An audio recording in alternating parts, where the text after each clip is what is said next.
Yeah, with me, the voice of ability for persons with disabilities. This is the Helping Hand TV show where we seek to throw the spotlight on the abilities of persons with disability. Like I say, you're welcome. Welcome to my world where disability is not inability. And welcome to the Helping Hand TV show. You have to demonstrate your abilities. I have to be very extra careful to make sure that I don't do anything that my failure will be linked with what? My disability. My success should rather uplift and bring ability to my disability. Amazing. That is what my focus is. So persons with disability, the time to remain in our rooms are far gone. So this is why we do this show, to bring dignity to disability, to bring hope to those who are hopeless.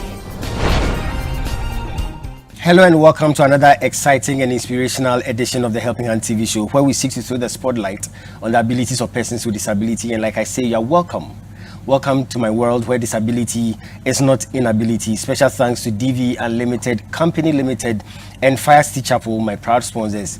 And special thanks to you for tuning in. Today we are looking at newborn jaundice. So we'll go for a quick commercial break.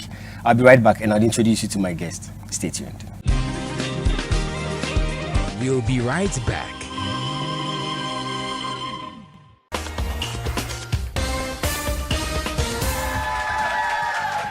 Hello ladies and gentlemen, you are with me, the voice of ability on the air for persons with disability. And today I want to introduce you to someone with so much ability. Some people call her the greatest friend, others call her the sweet companion, and others still call her the faithful worker. She is dependable, reliable, and adorable. And she's committed to lending you a helping hand anytime, anywhere. Distinguished ladies and gentlemen, help me welcome DV Cleaners.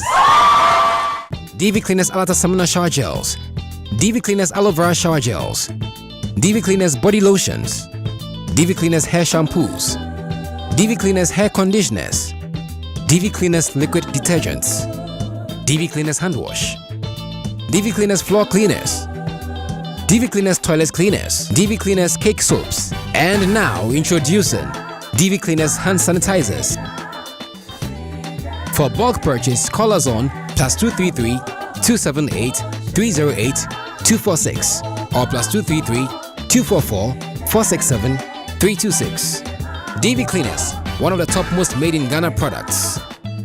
DV Cleaners, proudly Ghanaian. And so remember that anytime you purchase any of the DV Cleaners range of products, you are lending a helping hand to a person with disability, and you are supporting H4P organization's special advocacy for persons with disability. DV Cleaners, Nature's finest touch. Welcome back. Yeah, welcome back to the Helping Hand TV show with me, the voice of ability and for persons with disability. Today we are talking newborn jaundice, and my very special guest is Dr. Hilda Mantebia Boy. I think I got it right? You did. Thank you. You did. Thank you. Well, she's a pediatrician at Kolebu Teaching Hospital and also a maternal and child health advocate. Doc, you're welcome. Thank you. We are going to go straight to it. Newborn jaundice. What really are you talking about? Newborn jaundice is in two parts. Okay. So the newborn part and the jaundice part. Okay. Now the newborn is a baby who is like born anew and is less than a month or less than 28 days. Okay. So that's the definition of a newborn. Okay. And then jaundice is the yellowish discoloration of the eyes, and for the eyes we are talking about the white part of the eye. Okay. Instead of being white, you see it turns yellow. Okay. And you may also see it on the skin sometimes, so it becomes yellowish. It has a yellowish hue to it. That's the skin. Okay. So the eyes turn yellow and the skin also turns yellow. So newborn jaundice is jaundice or yellowish discoloration of the eyes and skin that occur in a baby who is less than a month. Okay. And jaundice can happen at any age in a human being. Babies, children, adults, anybody can have jaundice, but newborn jaundice is specific for newborns. Yes, because of the special characteristics that it has. Okay. So, Doc, let's talk about the causes. What are some of the things that will create such a situation?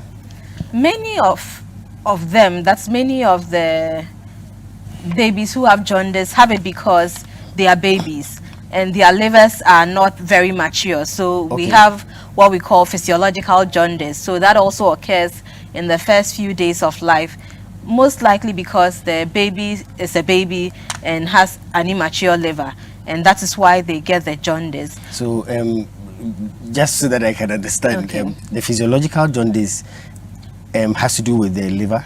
Yes, it has to do with the liver. So a lot of jaundice has to do with the ability of the liver to handle the breakdown of red blood cells, or the load that it has to. I don't want to go into fine details, but it has to do with the liver. Okay. And if the liver is immature and is not able to handle all that load, then you see that there will be some jaundice, but it's usually not jaundice which is very bad or really high. It's just like some mild something often. And if we're looking at some of the other things that may cause the baby to become jaundice, we have things like the changes or the differences in the red blood cell, the group between the baby and the mother. So if baby has blood group, let's say A or B, and mother has blood group O, then when baby is born, sometimes there can be reactions and the blood cells can break down and cause baby to become jaundice. That is called ABO incompatibility, because of the difference in the blood group between the baby and the mother.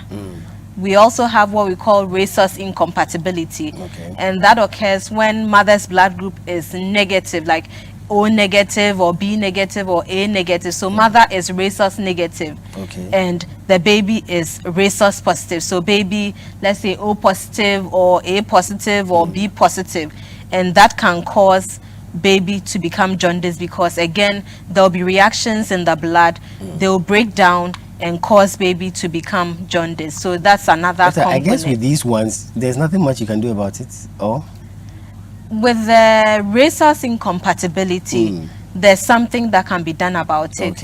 And often this occurs even before baby is born. There's an injection called the Rogam or the anti-D, which is given to the mothers during pregnancy. When we know that they are rhesus negative, it is given before baby is even born. And this is picked up during the antenatal period. When they go for the antenatal visits, the obstetrician gynecologists or their midwives pick it up and they address it even before baby is born. So I'm going to go for a break, and when I come back, Doc is still going to be here. We're going to find out why should we be concerned about this whole thing we are talking about, newborn jaundice. Well, we'll go for a commercial break. We'll be right back. It's a Helping Hand TV show. Stay tuned.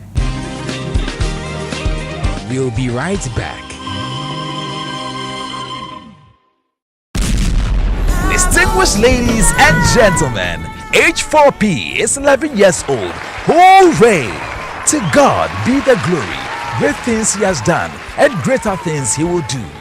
H4P, promoting the fundamental rights and privileges of persons with disability. H4P, demystifying the myths and erroneous perceptions about disability using the power of media. H4P, encouraging ability in the face of disability. H4P, lending a helping hand to the vulnerable. H4P, bringing dignity to disability. H4P is 11 years old. Hooray! As you call to the CEO and staff of H4P organization. H4P, bringing dignity to disability.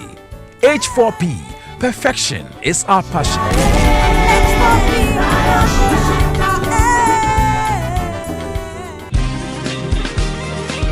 Welcome back. You're welcome back to the Helping Hand TV show with me, the voice of ability on for persons with disability. Today we are talking newborn jaundice, and my very special guest, Dr. Hilda Boy, is here with me. Doctor, thank you so much for your time. Thank you for having me. Before we went on the break, you were helping us with some of the courses. Yes. Yeah, let's go on. So we've talked about the physiological jaundice. Yes. We've spoken about the ABO incompatibility. We've also spoken about the rhesus incompatibility. Now there are other causes like infections. So if baby, within the first few days of life develops an infection or becomes warm, there are germs in the blood, this baby is also predisposed to having the neonatal jaundice. Also, if you have a baby who is born before the baby's time, so we are talking about the premature babies, they are also at higher risk of having the neonatal jaundice than babies who are born around the 9 months or at term. Yes, so these are some of the common causes. We also have conditions like G6PD deficiency. G6PD deficiency. Okay, so what is that? So G6PD is an enzyme. Okay. It has like it's a bigger, like the G stands for something, the 6 PD, they all stand for something, but in a nutshell, that's an enzyme, and this enzyme helps to maintain the integrity of the red blood cell. And when I say maintaining integrity of the red blood cell, what it means is that it helps to protect the red blood cell and prevent it from breaking down rapidly or before its time. And this rapid breakdown will occur in the presence of certain things. So certain things like medication. So sulfur drugs are a commonly implicated medication. Fava beans is not something that we commonly find in Ghana, but on the shelves of our supermarkets you will find fava beans. We have other medications that may cause, herbal drugs that may cause the person with G6PD deficiency to have his or her red blood cells breaking down, and the deficiency could be partial or full defect. But once you have the deficiency, you have the deficiency, and in the presence of something like camphor or naphthalene balls, your red blood cells will break down quickly and you are likely to become jaundiced in that case. There are also... So, Doc, before you continue, how would you know that you are G6PD deficient? Yeah, how would you know? We have to test you. Yes, if we don't test you, you won't know. So if the babies come to hospital, we find that they are jaundiced. This is one of the tests that we do routinely for them. And ideally, all of us should know what our G6PD status is. It's just a matter of a blood draw. It goes to the lab. So is it male or female? Are you talking to the males? Both. Anyone could have G6PD deficiency. Yes, so we all need to know what our statuses are for the G6PD. Yes. So G6PD deficiency is one of the causes of the neonatal jaundice or newborn jaundice. Now, there are some pathologies or problems with the liver that may also predispose a baby to having neonatal jaundice or newborn jaundice. And we have things like biliary atresia, which is like a narrowing of the biliary tree or the bowel. All these help with digestion, and also there's a narrowing, but the babies are already born with it. They are born with it. It's not something that happens after birth. So this is something that they are born with, and this may also cause them to have jaundice in the newborn period. Yes. Looking at some of these causes, I mean, there are others that I haven't mentioned, but these are some of the common things that will cause our babies to become jaundiced.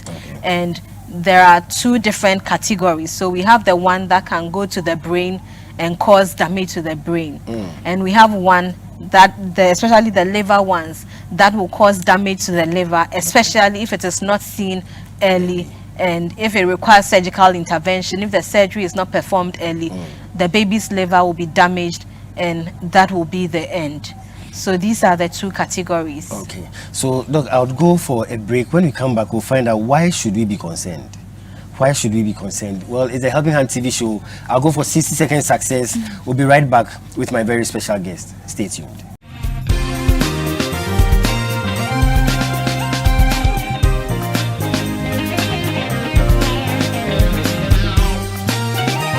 Success is a product of hard and wise work. Here's 60-second success with the Bishop. Stay tuned. Welcome to 60-second success with the Bishop. Today, I want to speak to you about an important success ingredient called the law of progress. The law of progress is your decision to take a step forward in every area of your life. Your decision to take a step forward in every area of your life. Success is a milestone that is achieved after continuous struggles, hard work, pains, motivation, failures, and repeated effort. Success, my friend, is a journey made up of failures and successes in life. And those who never see success are those who decide to stand at one place in life, those who refuse to progress. If you really want to be successful, then you have to take a step forward. You have to decide to progress in every area of your life. Every day, make a determination to take a step forward in everything you do, and success will be yours. Thank you. Welcome back. Yeah, welcome back to the Helping Hand TV show with me, the voice of ability on air for persons with disability. Today we are talking newborn jaundice, and my very special guest, Dr. Boy, is here with us. She's helping us understand the issue. Sometimes it gets very medical, but she's really doing well. Thank you so much, Doc, for your time. Let's find out why should we be concerned about newborn jaundice? Why we should be concerned about newborn jaundice is that there are some babies who die from neonatal jaundice, and unfortunately some of them come too late. Now, though, for those who don't die, there are some who get disability from newborn jaundice. So you meet some mothers or fathers who tell you that my baby had cerebral palsy and it was because of neonatal jaundice or newborn jaundice, which they did not know anything about or they did not find. Even as we speak, there are babies who come in to the hospital late with newborn jaundice. And this is also why we at the Pediatric Society of Ghana, from the year 2018, we initiated the Newborn Jaundice Awareness Month so that we can create awareness on it, because we do not think that we can sit down and watch babies develop disability or die when there's something that can be done to prevent it. So a lot of it is so that we can do education and awareness creation for mothers, fathers, aunties, grandmas, grandpas to know that a condition like this exists. And often, once you find it early and report to hospital early, there's something that can be done to prevent your child from developing disability is it similar or to your dying. project? I'm aware you are doing a project. Yes, so that is it, the Newborn Jaundice Awareness Month. Yes, and the focus really is to get people aware that there's something like this. There are a lot of problems that we have in this country. There are some things that we can do something about, and some that we may not be able to do so much about. And we find that this is one of the things that we can do a lot about, and not with so much money in certain cases. We are also trying to raise funds for phototherapy equipment, because there are some hospitals that do not have the phototherapy machines which are required to treat some cases of neonatal jaundice. We also plan training programs for healthcare workers, because we realize that some healthcare workers are a part of the problem. There are some of them who will say that even though your baby is jaundiced, go and do sunbathing or fanikoferia. So, and by the time the child gets the attention that the child needs, the child has already got the disability or has the brain damage from newborn jaundice. So even though it might sound like, why is somebody bothered about this small thing? If you have a child in your home who develops disability, cerebral palsy, or even dies from neonatal jaundice, this is 100% for you. And we shouldn't wait for babies' brains to suffer disability because of lack of knowledge or ignorance. With your project, why were you passionate about that? Why would you pick that particular project? There were a lot of things you could have done. Yeah, so and there are a lot of things that we are doing as Pediatric Society of Ghana, and even as individual pediatricians who work in Ghana. But the neonatal jaundice or newborn jaundice, like I explained, is something that we find commonly. If you look at the babies who are born, about 7 out of 10 for the 10 babies may develop neonatal jaundice, and about 5 to 6 out of 10 of them who are preterm are likely to have neonatal jaundice. So it's something that is really common. And unfortunately, it's difficult for me to tell you the exact number out of these who may develop disability or death, but we do find them in our hospitals. Unfortunately, I can say that almost every week we have some coming in too late. Wow. Yes. Saying every day at the hospital where I work may be a bit too much, but almost every week I can say that we find someone who is coming in too late with the neonatal jaundice. So it's something that is really common, and it's something we can do something about, and that is why we've taken this move to do something about it. what should parents look out for? We've said many times that look out for jaundice in your newborn, because from the numbers I mentioned, or the expected numbers of babies who are likely to become jaundice, you see that if it's about 1 out of 2, this is something that is common. And so look out for jaundice, or the yellowing of your baby's eyes or skin. The yellowing? Yes, look out for the change in color, so it becomes yellow. Look out for that in the first few days of your baby's life. And if you find something like that, send baby to hospital. Now what we are also saying is that even though, you see, later on in the illness, baby is likely to become weak. If it goes to the brain, baby is likely to become weak. The cry changes. They've been refusing to suck the breast milk, but these are late signs. So we don't want you to sit at home and wait for that. Look out for it in the first few days of life. If you find something like that, send your baby to hospital. Again, we keep saying that don't put camphor in your baby's clothes, or the naphthalene balls in your baby's clothing, or your baby's bathing stuff, or the cord sheets and things, because often people don't know what their baby's G6PD status is. And if your baby happens to be G6PD deficiency, then the baby is likely to have the red blood cells breaking down quickly, and the levels of the bilirubin or jaundice going really high. And when it's like that, it can go really high very quickly and go to the brain. So look out for jaundice in the first few days of your baby's life, and report to hospital if you find anything you don't understand. So doctor, the coloring, how do you find it out? Like every morning you check, or is there a particular thing you do, particular light that can make you see, or any form of, how do you do that? Sometimes mothers tend to keep the babies in the rooms after delivery. They don't want to bring the babies out for anybody to use their evil eyes or anybody to see the babies.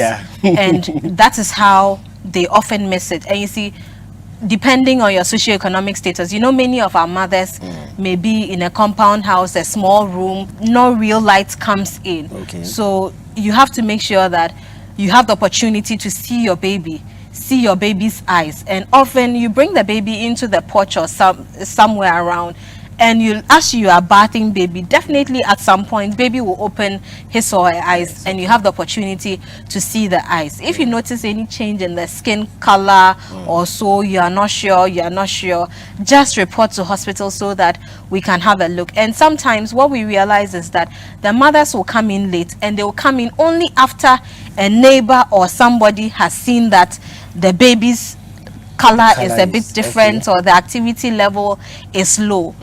You see, and that is when they also tend to say that this person is obeyful, so you like this person is chewing the baby or something. So we should bring our babies out at least, and make sure that within the first few days of life we have an idea of what is going on with the baby's eyes. We have how is the baby feeding? Is the baby feeding well? If your baby is dull, is not really feeding, you should know that there's something wrong. Don't even look for the eyes, or just report to hospital. So any change in activity level of your baby, any change in the color of your baby, anything that concerns you about your baby, report to hospital. Don't listen to your neighbors or family members who say, oh, leave the baby, it's nothing, leave the baby. If there's something wrong, just see a doctor. And every baby teaches you a different lesson about children. It doesn't matter if you have had 5 children or 6 children. Every baby is different and may teach you a different lesson about babies or about children. So if there's something, the crying, how would you know? Some babies cry a lot, some don't cry a lot. So how would you know with the crying aspects? I don't want to lay too much emphasis on the crying, but babies should cry, they should eat, they should sleep. If the baby's cry changes, you should be a bit concerned, especially if the cry is not coming out well anymore, the activity is low, or baby is not as active as was before.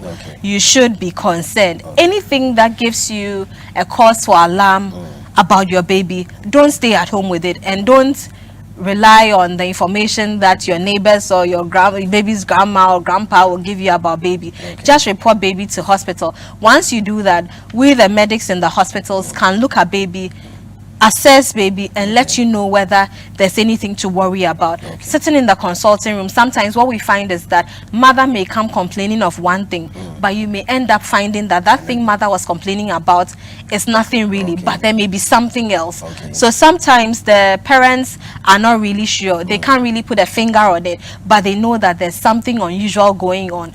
Best thing, report to hospital and let us have the opportunity to assess baby and let you know that baby is okay, or otherwise, or we should do this or we should do that, and then we can take it from there. Great. So that is doctor's advice. Best thing, report to the hospital. Well, let's cross over to Elom for a spot of music. We'll be right back with the Helping Hand TV show. We are talking newborn jaundice. Stay tuned.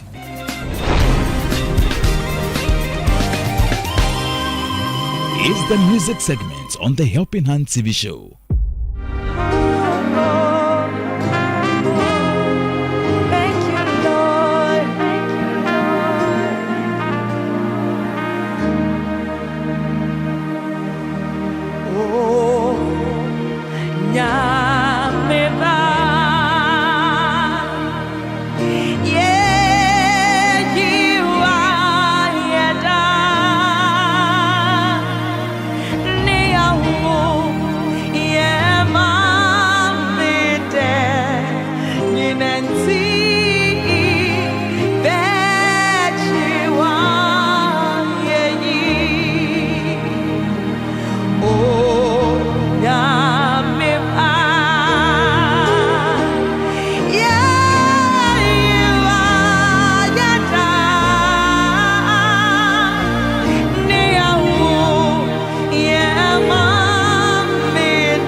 Welcome back. Thank you very much, Elom, for that amazing song. It's a Helping Hand TV show. We are talking newborn jaundice. Doctor, thank you so much for your time. We have some things to clear just before I release you. I am so grateful for your time. But can it be prevented, newborn jaundice? Can we prevent that? There are some that can be prevented. There are others that you may not be able to do anything about. Okay. If the baby happens to have the physiological ones that I mentioned, you can't really do anything about it. The G6PD deficiency, if baby is born with G6PD deficiency, for instance, you can't really do anything about it. The key here is for you to make sure that if you have a baby, you don't put the naphthalene balls and all those in the clothing and around. Those are some of the few things. And that is why we keep saying that they shouldn't. Because you can't be too sure who is going to have the G6PD deficiency and who is not. And once you haven't tested, just avoid it so that you do not have a baby having G6PD deficiency, having exposure to the naphthalene balls, and having very high bilirubin levels. When it happens like that too, it rises really, really, really quick and can cause damage to the brain quickly, or even death if it is not found early.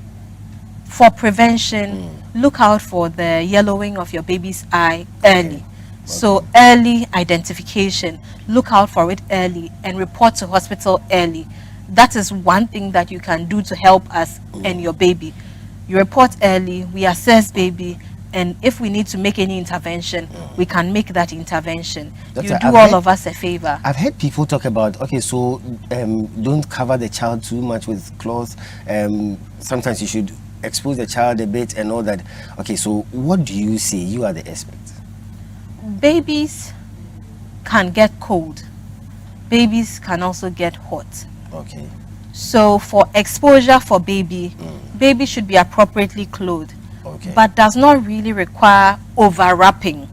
Does not require that you just cover completely. There are some who say that and never use a fan if you have a baby in the house, and if the room is hot, baby will become hot. So just make sure that you are not overwrapping baby. At the same time, baby is appropriately clothed. It is possible that baby can be lying in his or her cot with the clothing, what's the name, the jasmine, or there's some a top like that, we call the jasmine, the diaper, maybe some small shorts, and then socks with the cap to prevent baby from getting cold. And that may be good enough. You don't need to wrap baby. Another thing is that make sure that you can see baby. You can see enough of baby to be able to tell that baby is okay or baby is unwell. That is also important because some of them bring baby to hospital, and by the time you finish unwrapping baby to discover that baby is almost dead, it may be a bit too late. So there's no need to overwrap baby. Just appropriate clothing and baby will be good enough. Does it tie into what we are supposed to avoid? It's a bit here and a bit there. Just make sure that you can see baby or observe baby so that you can know what is going on with baby. We've said that don't hide baby in the room in the first few days of life because you're afraid that somebody will see baby. Let there be enough sunlight coming into the room so that, or lighting, good lighting, so that at least you can see the baby, see baby's eyes, see baby's skin, and know if there's something going wrong. Don't wait till baby is weak. Don't wait till baby is now like not feeding or has a fever or is really unwell before you send baby to hospital. And don't listen to the people who will tell you that just do sunbathing, it's okay. Go seek help and make sure that we have assessed baby and are telling you that baby is okay. There are a few occasions where people have come in late, and the reason why they are coming in late was because they were reassured. With initially, maybe at the beginning, they went somewhere and they said baby is okay, and later on baby became worse. So that's the thing. At any point in time, if you notice baby is unwell, it doesn't matter that you took baby to hospital yesterday. Still send baby into hospital. Even with the jaundice, there are times when they may come in with level being very low, and the next few days it may go really high, and that's why the frequent monitoring is important if there's a problem with baby. So they should not be tired going to the hospital. They should not be tired going to the hospital, and we will not be tired either seeing them in hospital. It's a lot of work for all of us, for both parents and for the caregivers, as well as the doctors, the nurses, and the other professionals who take care of children. But that is why we are there. And we know the kind of system that we have, the support may not be enough for everyone. And if you have a child who has a disability in your home, it may change the dynamics in the home. So if it's something that we can do something to prevent, let's not just leave it. Let's do what we can to help to prevent it. And I remember many years ago, there were times when the babies would come in.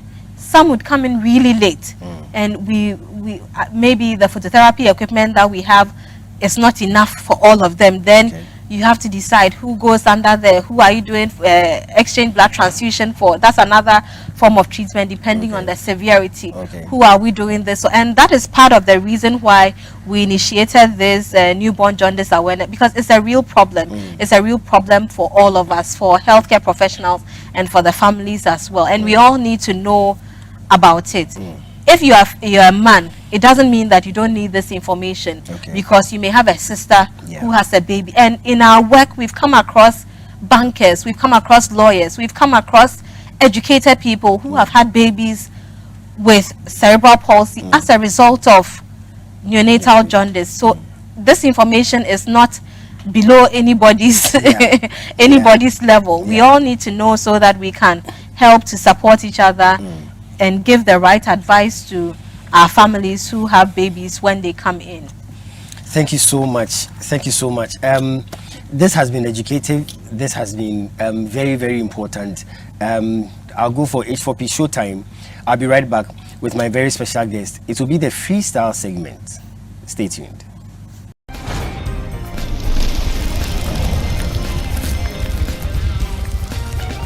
H4P, bringing dignity to disability. Hooray!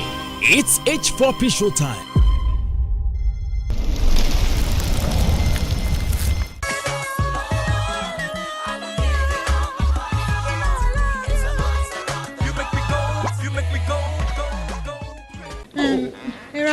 Hey, Mommy, it's good you are here. I would like to discuss something. You are the one we are discussing. Hey, and what have I done? The same thing you have been doing for the past 7 months. Hey. Mommy, sit. Sit down. Mommy, sit. Sit down, let me pump some sense into your coconut. Hey, Lady Joy, please take your time. Be patient. Calm down. Lady Joy, what have I done to deserve such an outburst from you? Let me tell you point blank, Mommy. You will not get any man better than Abengo. You will not. Lady Joy. Lady Joy. On the other hand, maybe my dear cousin has a calling to be a Roman Catholic sister. Maybe she wants to be a nun. Oh, no. Definitely not. Then why, Mommy? Why?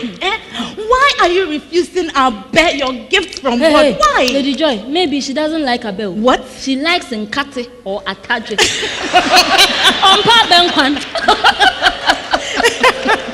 As for you. Mommy, listen to me. I have known Abel right from childhood. Abel is gentle. Abel is a real gentleman. Abel is humble. Abel is caring. Abel is loving. Abel is patient. Abel is faithful. Hey, Lady Joy, have you finished? And why? What else do you want in a man? What? Anyway, Mommy, listen. Abel is very successful and very much in love with you, such that he falls sick every week. Oh, my sweet Abel. Listen, Mommy, a man who falls sick for your love will do anything and go to any extent for you. That's very true, Mommy. Truth for God. Life for Satan. But, Ravna, you know that marriage is a lifelong journey. And so a decision about who to marry must not be taken in a rush. Hey, Mommy. Mommy. It's been 7 whole months of you tormenting Abel. So how can you talk about rushing? Mommy, how long do you want Abel to suffer for love? How long? Mommy, are you intending to give him an answer after he dies? Oh, no, but how can you say that? Because from all indications, that is your plan. And it will not work in the name of Jesus. Amen. Back to sender. Back to sender. Lady Joy, why? Do you want to kill my cousin? I beg you, don't send it back to sender. Okay. Mommy will say yes. Okay. She will accept to marry him. Hold on. But don't you think I must feel something for him before I accept to marry him? Mommy, did you just say feel something for him? Of course. This is a matter of the heart. So I must first have feelings for him as much as I'm praying about it. Oh, Lady Joy. I now see where the problem is. Where is the problem? Lady Joy, can you believe? Can you believe that this, my cousin, without her beautiful self, is a raw, naked piece of wood. What? Arabna, Get serious. This is a serious matter. I'm serious, oh. How can Mommy say she has no feelings for Abe? He's such a fine guy. It's so amazing. It's so amazing. Hey, Rabna, so what type of wood is she? Hey, Lady Joy. Good question. Lady Joy. You know, initially, I was thinking it was Wawa. But upon second observation, I think it's Odum. And why? Because my feelings say Doom. Hey, Rabna. Hey, Rabna. So you mean for the past 7 months, my sweet Apengo has been trying to cut down an Odum tree? Hey, dear, that is the issue on the ground. Hey, I bet you have suffered. You see, that is the issue on the ground. You see, Mommy is the type of woman the girls call Owele. Hey. So, do you ladies realize I'm still here and you are gossiping about me? Oh, and who said we are gossiping? Hey. You are merely stating the obvious. I will get you. Doom. What's my dream? Why did you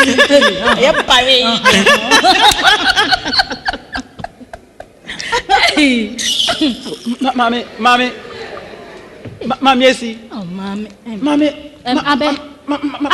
Abe, how are you? Are you okay? How was the hospital? Are you still taking your medication? Oh, that's very good. You are welcome. Oh, you look good though, even though you are not well. Mommy, as far as I know, the only reason why you refused the best proposal was because you thought he and I were loving. Okay. Mommy, so now that you know that there's nothing going on between the two of us. Exactly, nothing. Nothing. Purchase copies of the H4P melodrama DVDs today. Contact H4P on +233 209 555 777 or +233 596 313 338. All sales are for the promotion of our disability advocacy. So grab your copies now. Distinguished ladies and gentlemen, H4P is 11 years old. Hooray! To God be the glory. Great things he has done and greater things he will do. H4P, promoting the fundamental rights and privileges of persons with disability. H4P, demystifying the myths and erroneous perceptions about disability using the power of media. H4P, encouraging ability in the face of disability. H4P, lending a helping hand to the vulnerable. H4P, bringing dignity to disability. H4P is 11 years old. Hooray! As you call to the CEO and staff of H4P organization. H4P, bringing dignity to disability. H4P, perfection is our passion. Welcome back. Yeah, welcome back to the Helping Hand TV show. Thank you for staying tuned in. You're with me, the voice of ability on air for persons with disability. Today we've been talking newborn jaundice, and my very special guest, Dr. Hilda Mantebia Boy, has been phenomenal. Well, let's see how phenomenal she would be. It's a freestyle segment. I allow my guests to do anything. They can sing, they can dance, they can play an instrument, anything. Hilda, what do you do for me? Well, freestyle. The only thing that comes to mind is to sing a rhyme for our kids. I love kids. We all love kids. So, what? Somebody give us a beat. Rain, rain, go away. Come again another day. Little children want to play. Rain, rain, go away. I think I've done well. You've done well. Well, thank you so much for staying tuned in. It's the Helping Hand TV show. Special thanks to my very special guest, Dr. Hilda Mantebia Boy. She is a pediatrician at the Kolebu Teaching Hospital. She's also a maternal and child care advocate. Thank you so much for your time, Doctor. Thank you to you for tuning in, and all those who contribute to H4P through our mobile money system. I'm so grateful. Thank you so much. You are helping us, and you've been helping us. Thank you so much to DV Unlimited Company Limited and FCC, Fast Chapel, my proud sponsors. Thank you so much. My crew, what can I say? Thank you so much for always being there. I'm going to come your way again with your favorite program, the Helping Hand TV show, same time next week. But until then, remember, disability is not inability. Take care of yourselves, stay safe, and God richly bless you.